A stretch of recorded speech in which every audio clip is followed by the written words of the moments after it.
माननीय सदस्यगण, मैं 18वीं लोकसभा के सभी नवनिर्वाचित सदस्यों को बहुत बहुत बधाई और शुभकामनाएं देती हूँ। आप सभी यहाँ देश के मतदाताओं का विश्वास जीतकर आए हैं। देश सेवा और जन सेवा का ये सौभाग्य बहुत कम लोगों को मिलता है।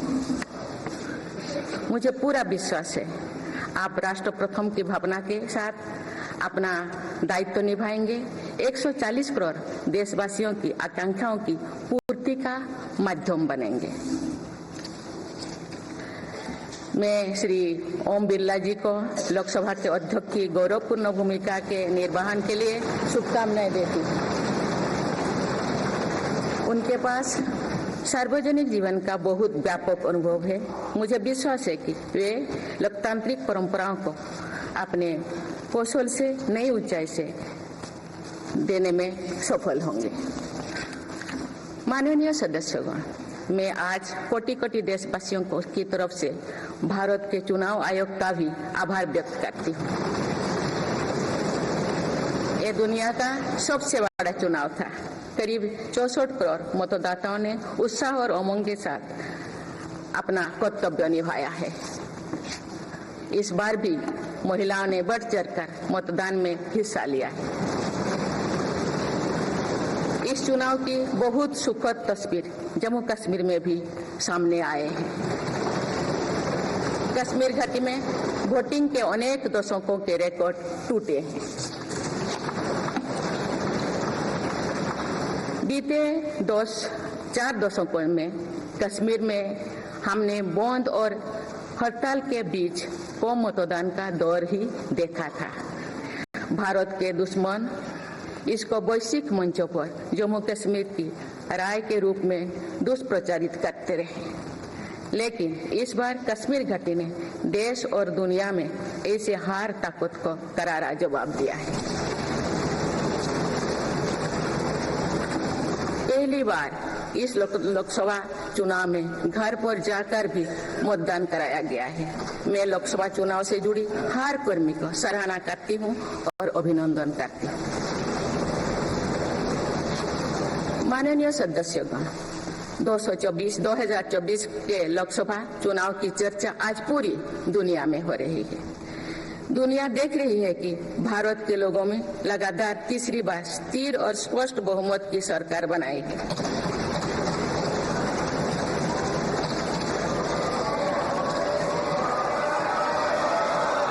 छह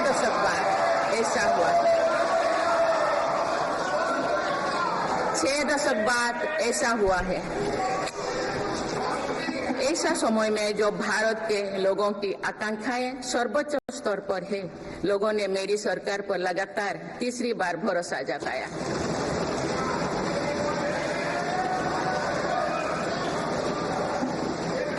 भारत के लोगों को ये पूर्ण विश्वास है कि उनकी आकांक्षाएं सिर्फ मेरी सरकार ही पूरा कर सकती है।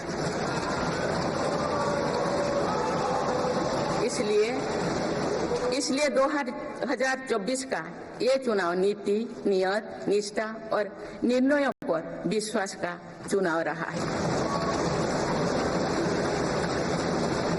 मजबूत और निर्णायक सरकार में विश्वास, सुशासन, स्थिरता और निरंतरता में विश्वास, ईमानदारी और कड़ी मेहनत में विश्वास, सुरक्षा और समृद्धि में विश्वास, सरकार की गारंटी और डिलीवरी पर विश्वास, विकसित भारत के संकल्प में विश्वास।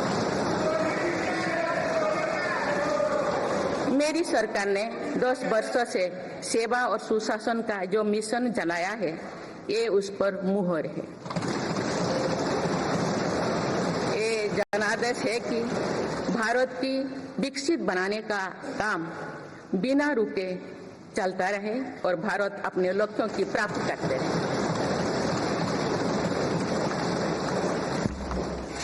माननीय सदस्यगण, 18वीं लोकसभा कई मायनों में एक ऐतिहासिक लोकसभा है।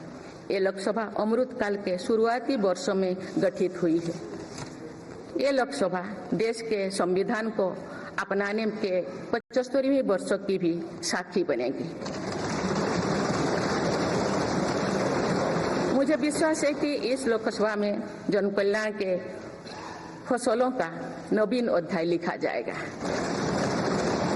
आगामी सत्र में मेरी सरकार अपने इस कार्यकाल का पहला बजट पेश करने जा रही है। ये बजट सरकार की दूरगामी नीतियों और फ्यूचरिस्टिक विजन का एक प्रभावी दस्तावेज होगा। इस बजट में बड़े आर्थिक और सामाजिक निर्णयों के साथ ही अनेक ऐतिहासिक कदम भी देखने को मिलेंगे।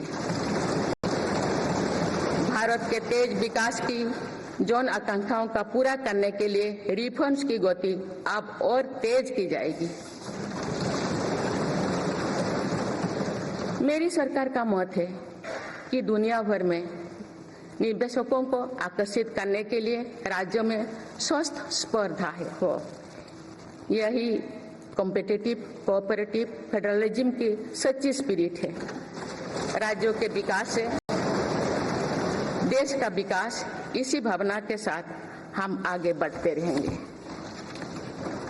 माननीय सदस्यगण, रिफॉर्म, परफॉर्म और ट्रांसफॉर्म के संकल्प ने आज भारत को दुनिया की सबसे तेजी से बढ़ने वाली अर्थव्यवस्था बना दिया है।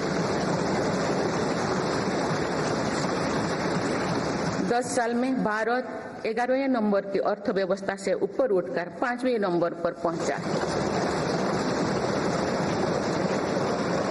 साल 2021 से लेकर साल 2024 के बीच भारत में औसतन 8% की रफ्तार से विकास किया है और ये ग्रोथ सामान्य समय में नहीं हुई है। बीती वर्षों में हमने 100 साल की सबसे बड़ी आपात देखी। वैश्विक महामारी के कालखंड और विश्व के अलग अलग कोने में चल रही संघर्षों के बावजूद भारत ने ये विकास दर हासिल की है। ये बीते 10 साल के रिफॉर्म्स और राष्ट्रहित में के लिए किए गए फैसला के कारण संभव है। आज भारत अकेले ही दुनिया की ग्रोथ में 15% का योगदान दे रही है। अब मेरी सरकार भारत को विश्व की 3रे नंबर की इकोनॉमी बनाने में जुटी हुई है। इस लक्ष्य की प्राप्ति विकसित भारत की नींव को भी मजबूत करने में के काम करेगी। माननीय सदस्यगण, मेरी सरकार अर्थव्यवस्था के 3 स्तंभ मैन्युफैक्चरिंग, सर्विसेज और एग्रीकल्चर को बराबर महत्व दे रही है। PLI स्कीम्स और ईज ऑफ डूइंग बिजनेस से बड़े पैमाने पर निवेश और रोजगार के अवसर बढ़ रही है। पारंपरिक सेक्टर्स के साथ साथ सनराइज सेक्टर्स को भी मिशन मोड पर बढ़ावा दिया जा रहा है। चाहे सेमीकंडक्टर हो या सोलर हो, चाहे इलेक्ट्रिक व्हीकल हो या इलेक्ट्रॉनिक्स गुड्स हो, चाहे ग्रीन हाइड्रोजन हो या बैटरीज हो, चाहे एयरक्राफ्ट कैरियर्स हो या फाइटर जेट्स हो, भारत इन सब सेक्टर्स में अपना विस्तार कर रहा है। लॉजिस्टिक्स कॉस्ट को कम करने के लिए भी मेरी सरकार लगातार प्रयास कर रही है। सरकार सर्विस सेक्टर को भी मजबूत करने में जुटे हैं। आज IT से लेकर टूरिज्म तक, हेल्थ से लेकर वेलनेस तक हर सेक्टर में भारत लीडर बन रहा है और इससे बड़ी संख्या में रोजगार और स्वरोजगार के नए मौके बन रहे हैं। माननीय सदस्यगण, पिछले 10 वर्षों में मेरी सरकार द्वारा ग्रामीण अर्थव्यवस्था के हर पहलू पर बहुत जोर दिया गया है। गांव में कृषि आधारित उद्योगों, डेयरी और फिशरीज आधारित उद्योगों का विस्तार किया जा रहा है। इसमें भी सहकारिता को प्राथमिकता दी गई है। सरकार किसानों उत्पाद संघ, FPO और FACTS जैसे सरकारी संगठनों का एक बड़ा नेटवर्क बना रही है। छोटे किसानों की बड़ी समस्या भंडारण से जुड़े होती है, इसलिए मेरी सरकार ने सहकारिता क्षेत्र में दुनिया की सबसे बड़ी भंडारण योजना पर काम शुरू कर चुकी है। किसान अपने छोटे खर्चे पूरे करने के लिए इसके लिए PM किसान सम्मान निधि के तहत उन्हें 3,20,000 करोड़ रुपये से ज्यादा राशि दे सकते हैं। मेरी सरकार के नई कार्यकाल के शुरुआत दिनों से ही किसानों को 20,000 करोड़ रुपया से अधिक की राशि ट्रांसफर की जा चुकी है। सरकार ने खरीफ फसलों के लिए एमएसपी में भी रिकॉर्ड वृद्धि की है। माननीय सदस्यगण, आज का भारत अपनी वर्तमान जरूरतों को ध्यान में रखते हुए अपनी कृषि व्यवस्था में बदलाव कर रहा है। हम ज्यादा से ज्यादा आत्मनिर्भर हो और ज्यादा से ज्यादा निर्यात से किसानों की आमदनी बढ़े, इस सोच के साथ नीतियां बनाई गई है, निर्णय लिए गए हैं। जैसे भारत दलहन और तिलहन में दूसरे देशों पर निर्भरता कम करने के लिए देश के किसानों को हर संभव मदद दे रहे हैं।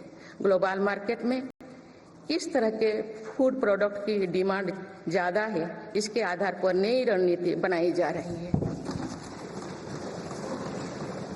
आजकल ऑर्गेनिक उत्पादों को लेकर दुनिया में डिमांड तेजी से बढ़ रही है। भारत के किसानों के पास इस डिमांड को पूरा करने के पूरा भरपूर क्षमता है। इसलिए सरकार प्राकृतिक खेती और इससे जुड़ी उत्पादों की सप्लाई चेन को सशक्त कर रही है। ऐसे प्रयासों से किसानों का खेती पर होने वाला खर्च भी कम होगा और उनकी आय भी और बढ़ेगी। माननीय सदस्यगण, आज का भारत दुनिया की चुनौतियां बढ़ाने के लिए नहीं बल्कि दुनिया को समाधान देने के लिए माना जाता है। विश्व बंधु के तौर पर भारत ने अनेक वैश्विक समस्याओं के समाधान को लेकर पहल की है। जलवायु परिवर्तन से लेकर खाद्य सुरक्षा तक, पोषण से लेकर सस्टेनेबल एग्रीकल्चर तक हम अनेक समाधान दे रहे हैं। हमारे मोटे अनाज श्री अन्न की पहुंच सुपर फूड के तौर पर दुनिया के कोने कोने में हो, इसके लिए भी अभियान चल रहा है। भारत की पहल पर पूरी दुनिया ने वर्ष 2023 में इंटरनेशनल मिलेट्स ईयर मनाया है। आपने देखा है हाल ही में पूरी दुनिया ने अंतर्राष्ट्रीय योग दिवस भी मनाया है। भारत की इस महान परंपरा की प्रतिष्ठा विश्व में लगातार बढ़ रही है। योग और आयुष को बढ़ावा देकर भारत एक स्वस्थ विश्व के निर्माण में मदद कर रही है। मेरी सरकार ने रिन्यूएबल एनर्जी क्षमता भी कई गुना बढ़ाई है। हम जलवायु से जुड़े लक्ष्यों को निर्धारित समय से पहले प्राप्त करने की दिशा दिखा रहा है। नेट जीरो के लिए आज भारत के प्रयास कई दूसरे देशों को प्रेरित कर रहे हैं। इंटरनेशनल सोलर अलायंस जैसे पहल पर आज रिकॉर्ड संख्या में दुनिया के देश हमारे साथ जुड़े हैं। माननीय सदस्यगण, आने वाला समय ग्रीन एरा यानी हरित युग का है। मेरी सरकार इसके लिए भी हर जरूरी कदम उठा रही है। हम खरीद उद्योगों पर निवेश बढ़ा रहे हैं, जिससे ग्रीन जॉब्स भी बढ़े हैं। ग्रीन एनर्जी हो या फिर ग्रीन मोबिलिटी, हर मोर्चे पर हम बड़े लक्ष्यों के साथ काम कर रहे हैं। मेरी सरकार अपने शहरों को दुनिया के बेहतरीन लिविंग स्पेस बनाने के लिए भी प्रतिबद्ध है। प्रदूषण से मुक्त, साफ सुथरे और सुविधा युक्त शहरों में रहना भारत के नागरिकों का हक है। विशेष रूप से छोटी शहरें और कस्बे में बीते 10 वर्षों से अभूतपूर्व निवेश किया गया है। भारत में आज दुनिया का तीसरे सबसे बड़ा डोमेस्टिक एविएशन मार्केट है। अप्रैल 2014 में भारत में सिर्फ 209 एयरलाइन रूट्स थे। अप्रैल 2024 में इनकी संख्या बढ़कर 605 हो गया है। हवाई यात्रा में हो रहे इस विस्तार का सीधा लाभ टियर 2, टियर 3 शहरों को हो रहा है। 10 वर्षों में देश के 21 शहरों तक मेट्रो सुविधाएं पहुंची है। वंदे मेट्रो जैसे कई योजनाएं पर काम चल रही है। भारत का पब्लिक ट्रांसपोर्ट दुनिया में बेहतरीन हो, इस लक्ष्य के साथ मेरी सरकार काम कर रही है।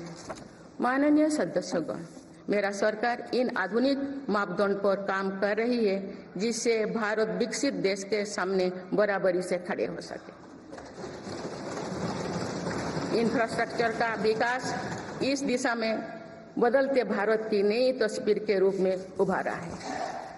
मेरी सरकार ने 10 वर्षों में पीएम ग्रामीण सड़क योजना के तहत गांव में 3,80,000 किलोमीटर से ज्यादा सड़कें बनाई। आज भारत में नेशनल हाईवेज और एक्सप्रेसवेज का जाल बिछ रहा है। नेशनल हाईवेज बनाने की गति में भी 2 गुनी से अधिक की वृद्धि हुई है।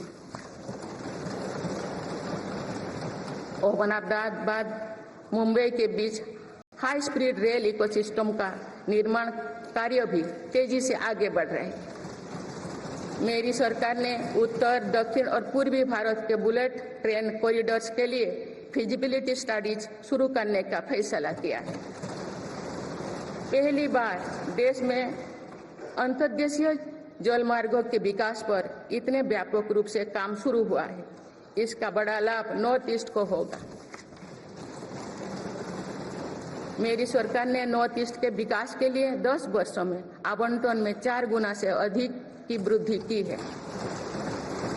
सरकार इस क्षेत्र को एक्ट पॉलिसी के तहत स्ट्रेटेजिक गेटवेज बनाने के लिए काम कर रही है। नॉर्थ ईस्ट में हर तरह की कनेक्टिविटी का बढ़ाया जा रहा है। शिक्षा, स्वास्थ्य, पर्यटन, रोजगार, हर क्षेत्र में विकास कार्यों को आगे बढ़ाया जा रहा है। असम में 27,000 करोड़ रुपया की लागत से सेमीकंडक्टर प्लांट बनाया जा रहा है। यानी north east made in India chips को भी सेंटर होने वाला है। मेरी सरकार नॉर्थ ईस्ट में स्थायी शांति के लिए निरंतर काम कर रही है।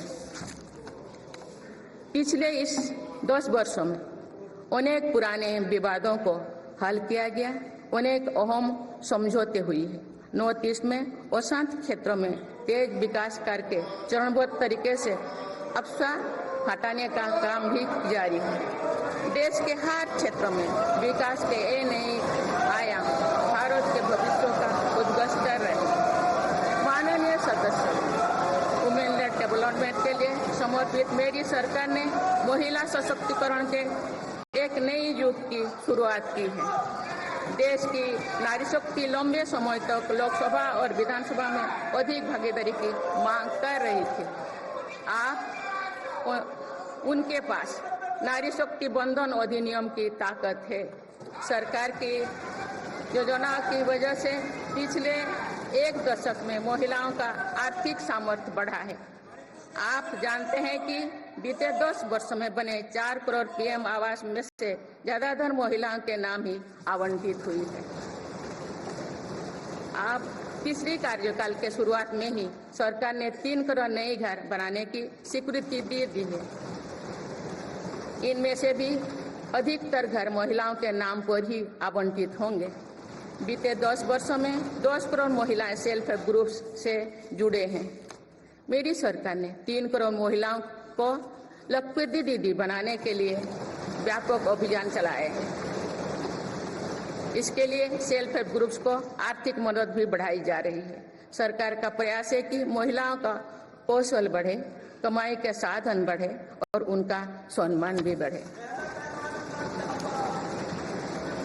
नमो ड्रोन दीदी योजना इस लक्ष्य की पूर्ति में सहायक बन रही है। इस योजना के तहत हजारों सेल्फ हेल्प ग्रुप्स की महिलाओं को ड्रोन दिए जा रही हैं। ड्रोन पायलट बनने की ट्रेनिंग भी दी जा रही है। मेरी सरकार ने हाल ही में कृषि खेती सखी कार्यक्रम भी शुरू किया है। इसके तहत अभी तक सेल्फ हेल्प ग्रुप्स की 30,000 महिलाओं को कृषि सखी के रूप में प्रमाण पत्र दिए गए हैं। कृषि सखियों को आधुनिक खेती की टेक्निक में प्रशिक्षण किया जा रहा है ताकि वे कृषि को और आधुनिक बनाने में किसानों की मदद कर सकें।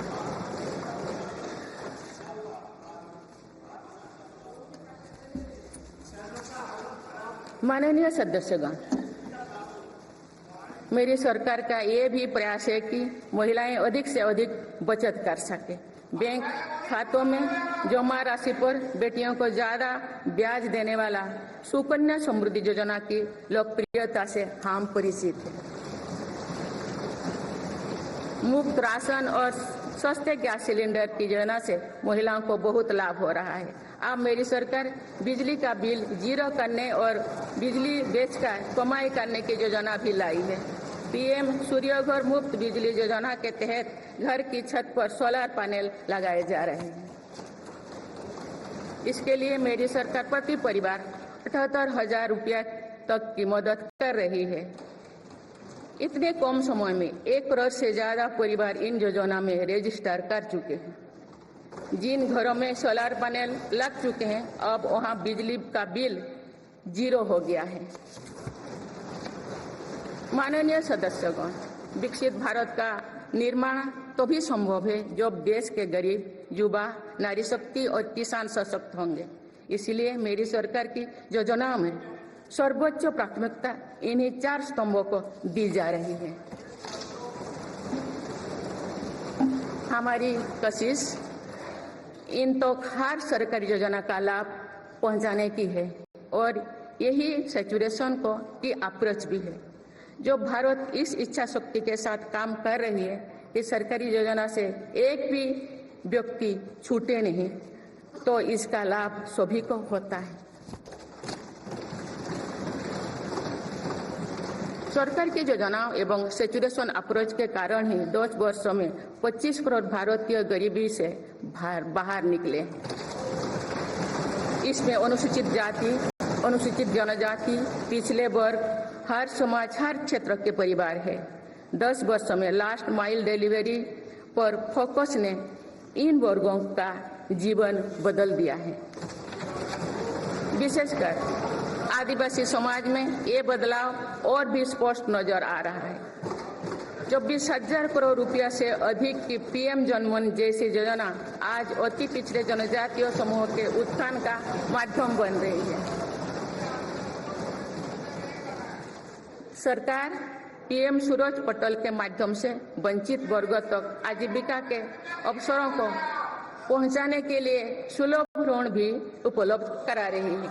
मेरी सरकार दिव्यांग भाइयों और बहनों के लिए किफायती और स्वदेशी सहायक उपकरण विकसित कर रही है। देश भर में प्रधानमंत्री दिव्याशा केंद्रों का भी विस्तार किया जा रहा है। वंचितों की सेवा का ये संकल्प ही सच्चा सामाजिक न्याय है। माननीय सदस्यगण, देश की श्रम शक्ति के सम्मान के लिए श्रमिक बंधुओं का कल्याण और सशक्तिकरण मेरी सरकार की प्राथमिकता है। मेरी सरकार श्रमिकों के लिए सामाजिक सुरक्षा योजनाओं को एकीकृत कर रही है।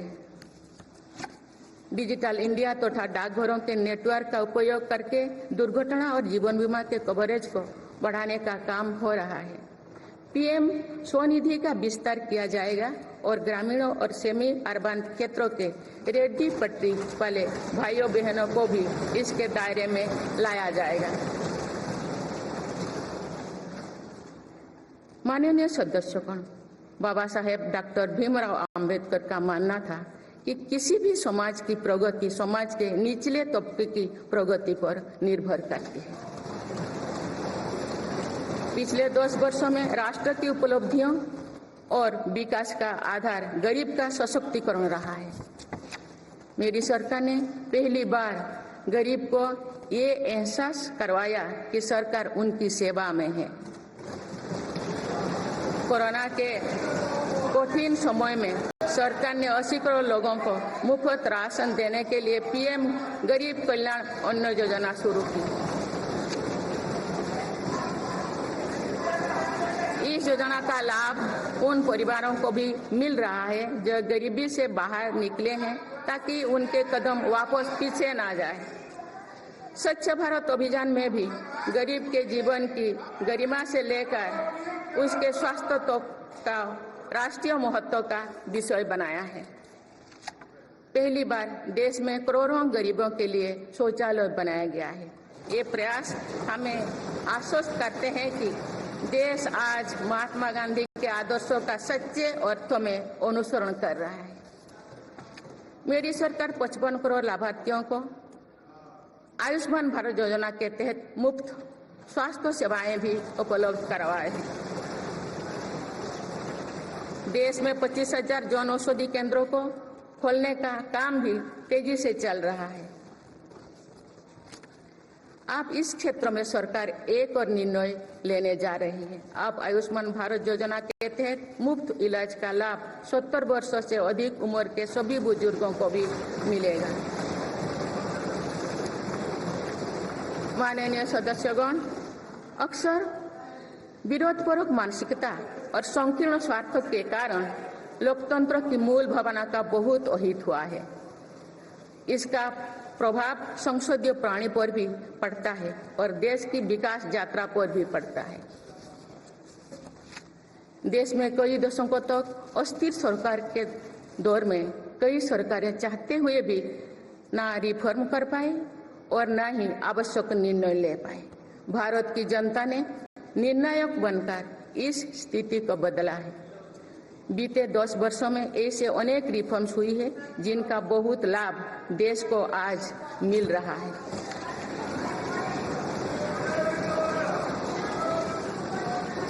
जब ये रिफॉर्म्स किए जा रहे थे तो भी इनका विरोध किया गया था।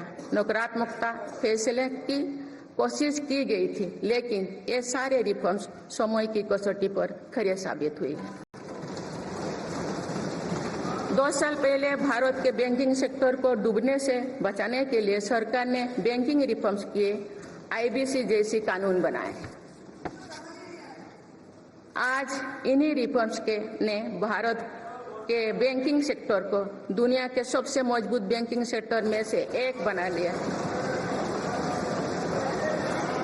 हमारे सार्वजनिक क्षेत्रों के बैंक आज मजबूत और लाभदायक है। सार्वजनिक क्षेत्रों के बैंकों के लाभ 2023-24 में 1.4 लाख करोड़ रुपए को पार कर गया, जो पिछले वर्षों की तुलना में 35% अधिक है।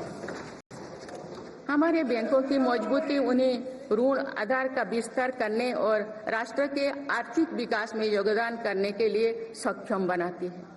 सरकारी बैंकों का एनपीए भी लगातार कम हो रही है। आज एसबीआई रिकॉर्ड मुनाफे पर है। आज एलआईसी पहले से कहीं अधिक मजबूत है। आज एचएएल भी देश की डिफेंस इंडस्ट्री को ताकत दे रही है। आज जीएसटी भारत की इकोनॉमी को फॉर्मलाइज करने का, व्यापार कारोबार को आसान बनाने का माध्यम बना रहे हैं। अप्रैल महीने में पहली बार जीएसटी कलेक्शन ने 2 लाख करोड़ रुपए का स्तर पार कर गया है। इससे राज्यों की आर्थिक ताकत भी बढ़ी है। डिजिटल इंडिया और डिजिटल पेमेंट्स के प्रति भी आज पूरा विश्व आकर्षित हो रही है। माननीय सदस्यगण, एक सशक्त भारत के लिए हमारे सैन्य बलों में आधुनिकता जरूरी है। युद्ध की स्थिति में हम सर्वश्रेष्ठ रहे, इसके लिए सेनाओं में रिफॉर्म्स की प्रक्रिया निरंतर जारी रहनी चाहिए। इसी सोच के साथ मेरी सरकार ने बीते 10 वर्षों में डिफेंस सेक्टर में अनेक रिफॉर्म्स किए हैं। जीडीएस जैसे रिफॉर्म्स ने हमारी सेनाओं को नई मजबूती दी है। मेरी सरकार ने डिफेंस सेक्टर को आत्मनिर्भर बनाने के कई महत्वपूर्ण कदम उठाए हैं। ऑर्डिनेंस फैक्ट्रीज के रिफॉर्म से डिफेंस सेक्टर को बहुत लाभ हुआ है। 40 से अधिक ऑर्डिनेंस फैक्ट्रीज को 7 निगमों में संगठित करने से उनकी क्षमता और दक्षता दोनों बढ़ी है। ऐसे ही रिफॉर्म्स के कारण भारत आज 1 लाख करोड़ रुपए से अधिक की डिफेंस मैन्युफैक्चरिंग कर रहा है। पिछले एक दशक में हमारे डिफेंस एक्सपोर्ट 18 गुना अधिक होकर 21,000 करोड़ रुपया तक पहुंच चुका है। फिलीपींस के साथ ब्रह्मास मिसाइल का रक्षा सौदा डिफेंस एक्सपोर्ट के क्षेत्र में भारत की पहचान मजबूत कर रहा है। सरकार ने युवाओं और उनके स्टार्टअप्स को बढ़ावा देकर आत्मनिर्भर डिफेंस सेक्टर की मजबूत नींव तैयार की है। मेरी सरकार उत्तर प्रदेश और तमिलनाडु में 2 डिफेंस कॉरिडोर्स भी विकसित कर रही है। हम सभी के लिए एक खुशी की बात है कि पिछले वर्ष हमारी सैन्य जरूरतों की लगभग 70% खरीद भारतीय उद्योगों से ही की गई है।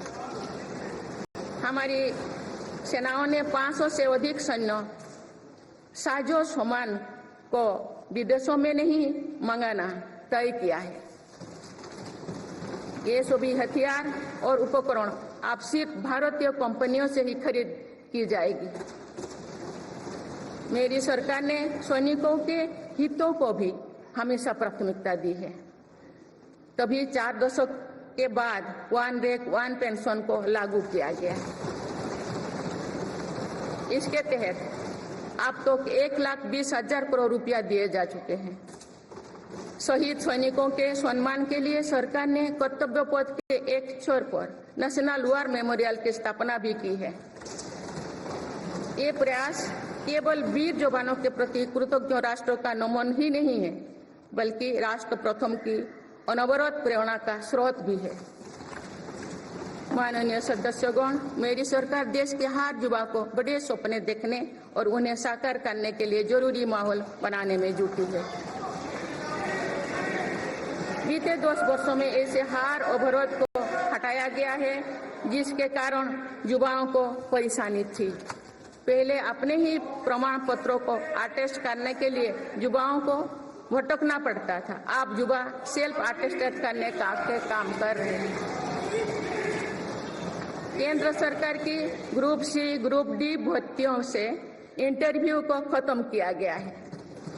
पहले जो विद्यार्थी सिर्फ भारतीय भाषा में पढ़ाई करते थे उनके साथ अन्याय की जाती थी। मेरी सरकार ने नई राष्ट्रीय शिक्षा नीति लागू कर इस अन्याय को दूर करने के लिए कदम उठाए हैं। युवाओं को अब भारतीय भाषा में इंजीनियरिंग की पढ़ाई का विकल्प भी मिला है। विगत 10 वर्ष में देश में 7 नई IIT, 16 ट्रिपल IIT, 7 IIM, 15 नए एम्स, 315 मेडिकल कॉलेज और 390 विश्वविद्यालय स्थापित किया गया है। मेरी सरकार इन संस्थानों को और मजबूत बनाकर आवश्यकता के अनुसार इनकी संस्था को भी बढ़ाएंगे। सरकार एक डिजिटल विश्वविद्यालय बनाने की दिशा में भी काम कर रही है। अटल टिंकरिंग लैब्स, स्टार्टअप इंडिया और स्टैंडअप इंडिया जैसे अभियान हमारे युवाओं का सामर्थ्य बढ़ा रहे हैं। इन्हीं प्रयासों से आज भारत दुनिया का तीसरा सबसे बड़ा स्टार्टअप इकोसिस्टम बन चुका है। माननीय सदस्यगण, सरकार का ये निरंतर प्रयास है कि देश के युवाओं को अपनी प्रतिभा दिखाने का उचित अवसर मिले। सरकारी भर्ती हो या फिर परीक्षाएं, सुनिए, परीक्षाएं किसी भी कारण से इनमें रुकावट आए, ये उचित नहीं है। इनमें शुचिता और पारदर्शिता बहुत जरूरी है। हाल ही में कुछ परीक्षाओं में हुई पेपर लीक की घटनाओं की निष्पक्ष जांच और दोषियों को कड़ी से कड़ी सजा दिलवाने के लिए मेरी सरकार प्रतिबद्ध है।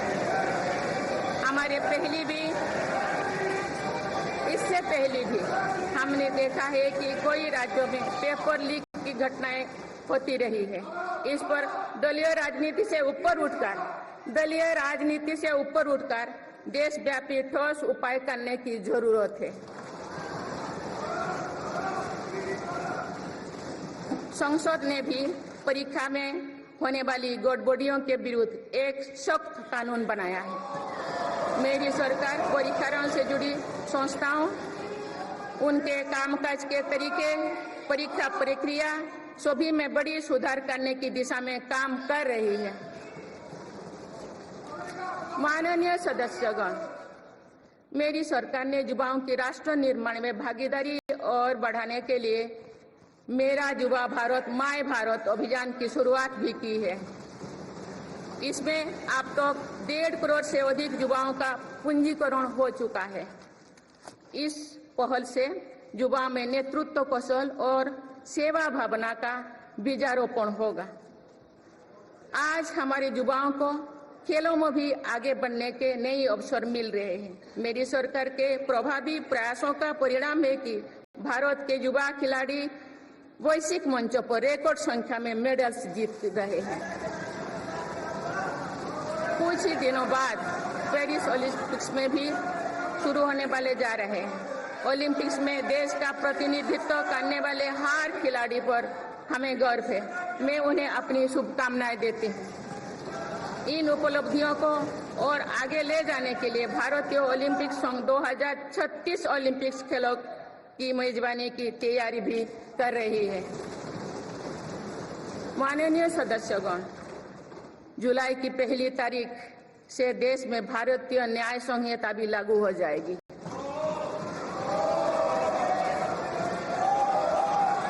अंग्रेजी राज में गुलामों को दौड़ देने की मानसिकता थी। दुर्भाग्य से आजादी के अनेक दशकों तक गुलामी के दौर की यही दंड व्यवस्था चलती रही। इसे बदलने की चर्चा अनेक दशकों से की जा रही थी, लेकिन ये साहस भी मेरी सरकार ने ही करके दिखाए हैं। अब दंड के जगह न्याय को प्राथमिकता होगी, जो हमारे संविधान की भी भावना है। इन नई कानूनों से न्याय प्रक्रिया में तेजी आएगी। आज जो देश अलग अलग क्षेत्रों में गुलामी की मानसिकता से मुक्त पा रहे हैं, तो ये उस दिशा में बहुत बड़ा कदम है और ये हमारे स्वतंत्रता सेनानियों की सच्ची श्रद्धांजलि भी है। मेरा सरकार ने सीएए कानून के तहत शरणार्थियों को नागरिकता देना शुरू कर दिया है। इससे बंटवारे से पीड़ित अनेक परिवारों के लिए सम्मान का जीवन जीना तय हुआ है। जिन परिवारों को सीएए के तहत नागरिकता मिली है, मैं उनके बेहतर भविष्य की कामना करती हूँ।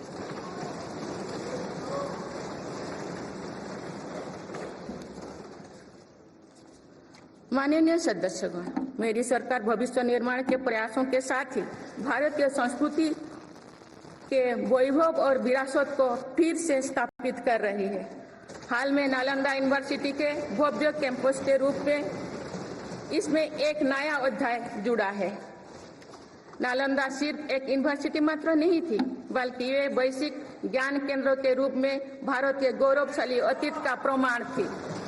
मुझे विश्वास है कि नई नालंदा यूनिवर्सिटी भारत को ग्लोबल नॉलेज हब बनाने में सहायक सिद्ध होगी। मेरी सरकार का ये प्रयास है कि भावी पीढ़ियों को हजारों वर्षों की हमारी विरासत प्रेरणा देती है।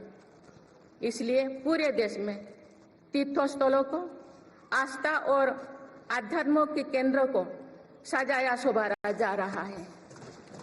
माननीय सदस्यगण, मेरी सरकार विकास के साथ ही विरासत पर भी उतना ही गर्व करते हुए काम कर रही है। विरासत पर गर्व का ये संकल्प आज अनुसूचित जाति, अनुसूचित जनजाति, वंचित वर्ग और सर्व समाज के गौरव का प्रतीक बन रहा है। मेरी सरकार ने भगवान बिरसा मुंडा के जन्म दिवस को जनजातीय गौरव दिवस के रूप में मनाने की शुरुआत की है। अब अगले वर्ष भगवान बिरसा मुंडा की 150वीं जयंती के पूरे देश में धूमधाम से मनाया जाएगा। देश रानी दुर्गावती की 500वीं जयंती को भी व्यापक स्तर पर मना रहा है। पिछले महीने ही देश ने रानी अहिल्याबाई होलकर की 300वीं जयंती का साल भर चलने वाला महोत्सव भी शुरू किया गया। इससे पहले सरकार गुरु नानक देव जी का 550वां और गुरु गोविंद सिंह जी का 350वां प्रकाश पर्व भी धूमधाम से मना चुके हैं। एक भारत श्रेष्ठ भारत के भाव से काशी तमिल संगमम, सौराष्ट्र तमिल संगमम जैसी उत्सवों की परिपाटी भी मेरी ही सरकार ने शुरू की है। इन आयोजनों से हमारी नई पीढ़ियों को राष्ट्र निर्माण की प्रेरणा मिलती है और राष्ट्र पर गौरव का भाव और मजबूत होता है। माननीय सदस्यगण, हमारी सफलताएं हमारी साझी धरोहर है, इसीलिए उन्हें अपनाने में संकोच नहीं, स्वाभिमान होना चाहिए। आज अनेक सेक्टर्स में भारत बहुत अच्छा प्रदर्शन कर रहा है। ये उपलब्धियां हमें हमारी प्रगति और सफलताओं पर गर्व करने की अपार अवसर देती है। जो भारत डिजिटल पेमेंट्स के मामले में दुनिया में अच्छा प्रदर्शन करता है तो हमें गर्व होना चाहिए। जो भारत के वैज्ञानिक चंद्रयान को चंद्रमा के दक्षिणी ध्रुव पर सफलता से उतारते हैं तो हमें गर्व होना चाहिए। जो भारत दुनिया की सबसे तेज बढ़ती इकोनॉमी बनता है तो हमें गर्व होना चाहिए। जो भारत इतना बड़ा चुनाव अभियान बिना बड़ी हिंसा और अराजकता से पूरा कराए तो भी हमें गर्व होना चाहिए। आज पूरा विश्व हमें मदर ऑफ डेमोक्रेसी के रूप में सम्मान देता है।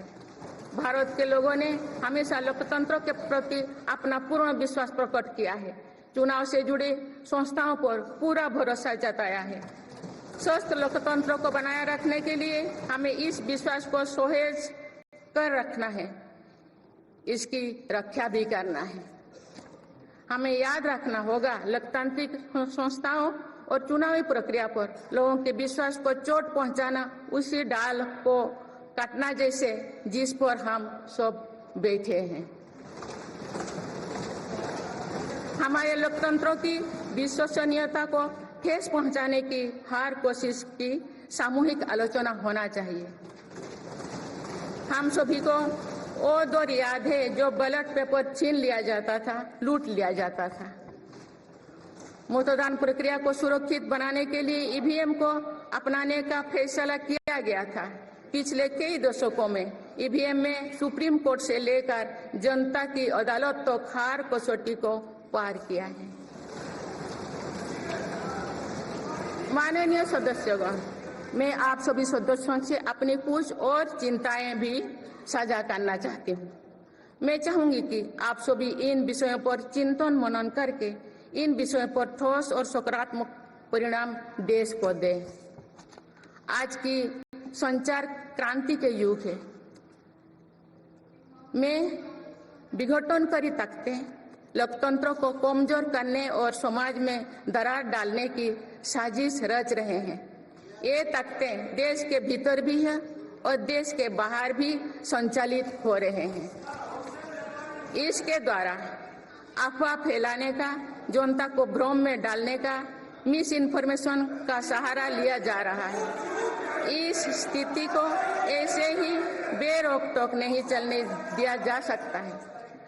आज के समय में टेक्नोलॉजी हर दिन और उन्नत हो रही है। ऐसे में मानवता के विरुद्ध इनका गलत उपयोग बहुत घातक है। भारत ने विश्व मंच पर भी इन चिंताओं को प्रकट किया है और एक ग्लोबल फ्रेमवर्क की वकालत की है। हम सभी का दायित्व है कि इन प्रवृत्ति को रोके इस चुनौती से निपटने के लिए नए रास्ते खोजें। माननीय सदस्यगण, 21वीं सदी के इस तीसरे दशक में आज ग्लोबल ऑर्डर एक नया शक्ल ले रहा है। मेरी सरकार के प्रयासों से आज भारत विश्व बंधु के रूप में दुनिया को नया भरोसा दे रही है। मानव केंद्रित अप्रोच रखने की वजह से भारत आज किसी भी संकट के समय फास्ट रेस्पॉन्डर और ग्लोबल साउथ की बुलंद आवाज बना है। कोरोना का महासंकट हो, भूकंप जैसी कोई त्रासदी हो या फिर युद्धों की स्थितियां, भारत मानवता को बचाने में आगे रहा है। भारत को देखने का विश्व का नजरिया कैसे बदला है, ये इटाली में हुई G7 समिट में भी हम सभी ने अनुभव किया है। भारत ने अपनी G20 अध्यक्षता के दौरान भी विश्व को अनेक मुद्दों पर एकजुट किया है। भारत की अध्यक्षता के दौरान ही अफ्रीकन यूनियन को G20 का स्थायी सदस्य बनाया गया है।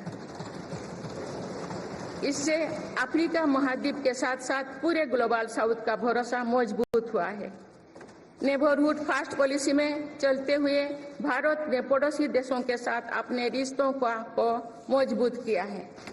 7 पड़ोसी देशों के नेताओं का 9 जून को केंद्रीय मंत्रिपरिषद के शपथ ग्रहण समारोह में भाग लेना मेरी सरकार की इस प्राथमिकता दर्शाते हैं। भारत सबका साथ सबका विकास की भावना के साथ इंडो पैसिफिक क्षेत्रों के देश के साथ भी सहयोग बढ़ा रही है। पूर्वी एशिया हो या फिर मिडिल ईस्ट और यूरोप, मेरी सरकार कनेक्टिविटी पर बहुल बल दे रही है। भारत के विजन ने ही India Middle East Europe economic corridor को आकार देना शुरू किया है। ये कॉरिडोर 21वीं सदी के सबसे बड़ी गेम चेंजर में एक सिद्ध होगा। माननीय सदस्यगण, आने वाला कुछ महीने में भारत एक गणतंत्र के रूप में 75वें वर्ष पूरी करने जा रहे हैं। भारत का संविधान बीते दशकों में हर कसौटी पर खरा उतरा है। जब संविधान बन रहा था तो भी दुनिया में ऐसे ताकतें थे जो भारत के असफल होने की कामना कर रही थी। देश में संविधान लागू होने के बाद भी संविधान पर अनेक बार हमले हुए। आज 27 जून है। 25 जून 1975 को लागू हुआ आपातकाल संविधान पर सीधे हमले का सबसे बड़ा और काला अध्याय था।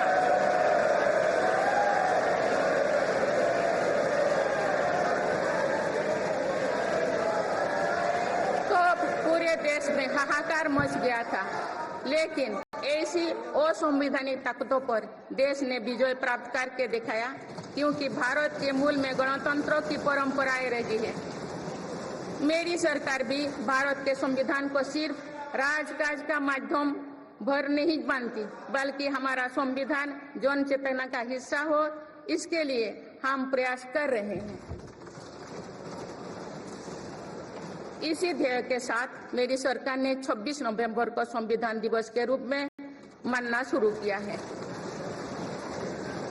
आप भारत के उस भूभाग हमारे जम्मू कश्मीर में भी संविधान पूरी तरह लागू हो गया है, जहां आर्टिकल 370 की वजह से स्थितियां कुछ और थी। माननीय सदस्यगण, राष्ट्र की उपलब्धियों के निर्धारण इस बात से होता है कि हम अपने दायित्वों का निर्वहन कितनी निष्ठा से कर रहे हैं। 18 लोकसभा में कई नए सदस्य पहली बार संसदीय प्रणाली का हिस्सा बने हैं। पुराने सदस्य भी नए उत्साह के साथ आए हैं। आप सभी जानते हैं कि आज का समय हर प्रकार से भारत के लिए बहुत अनुकूल है। आने वाले वर्षों में भारत की सरकार और संसद का क्या निर्णय लेती है, क्या नीतियां बनाती है, इस पर पूरा विश्व की नजर है। इस अनुकूल समय का अधिक से अधिक लाभ देश को मिले, ये दायित्व सरकार के साथ साथ संसद के हर सदस्य का भी होना चाहिए। पिछले 10 वर्षों में जो रिफॉर्म्स हुई है, जो नया आत्मविश्वास देश में आया है, इससे हम विकसित भारत बनाने के लिए नई गति प्राप्त कर चुके हैं। हम सभी को ये हमेशा ध्यान रखना है कि विकसित भारत का निर्माण देश के हर नागरिक की आकांक्षा है, संकल्प भी है। इस संकल्प की सिद्धि में अवरोध पैदा ना हो, ये हम सभी का दायित्व है भी, कर्तव्य भी है। नीतियों का विरोध और संसदीय कामकाज का विरोध दो भिन्न बातें हैं।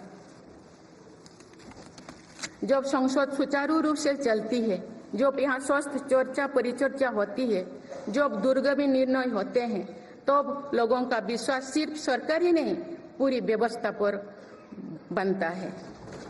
इसीलिए मुझे भरोसा है कि संसद के पल पल का सदुपयोग होगा, जनहित को प्राथमिकता मिलेगा। माननीय सदस्यगण, हमारे वेदों में हमारे ऋषियों ने हमें कुछ नीति वाणी दिए हैं, जैसे कि समान मंत्र हो समिति ही समानी की प्रेरणा दी है। अर्थात हम एक समान विचार और लक्ष्य लेकर एक साथ काम करें। यही इस संसद की मूल भावना है। इसलिए जो भारत तीसरी नंबर की इकोनॉमी बनेगा तो देश की इस सफलता में आपकी भी सहभागिता होगी। हम जो 2027 में आजादी की शताब्दी का उत्सव विकसित भारत के रूप में मनाएंगे तो इस पीढ़ी को भी श्रेय मिलेगा। आज हमारे युवाओं में जो सामर्थ्य है, आज हमारे संकल्प में जो निष्ठा है, हमारी जो असंभव सी लगने वाली उपलब्धियां है, ये इस बात का प्रमाण है कि आने वाला दौर भारत का दौर है। ये सदी भारत की सदी है और इसका प्रभाव आने वाली 1000 वर्ष तक रहेगा। आइए हम सब मिलकर पूर्ण कर्तव्य निष्ठा के साथ राष्ट्रीय संकल्पों की सिद्धि में जुट जाएं, विकसित भारत बनाएं। आप सभी को मेरा बहुत बहुत बहुत शुभकामनाएं। धन्यवाद। जय हिंद, जय भारत।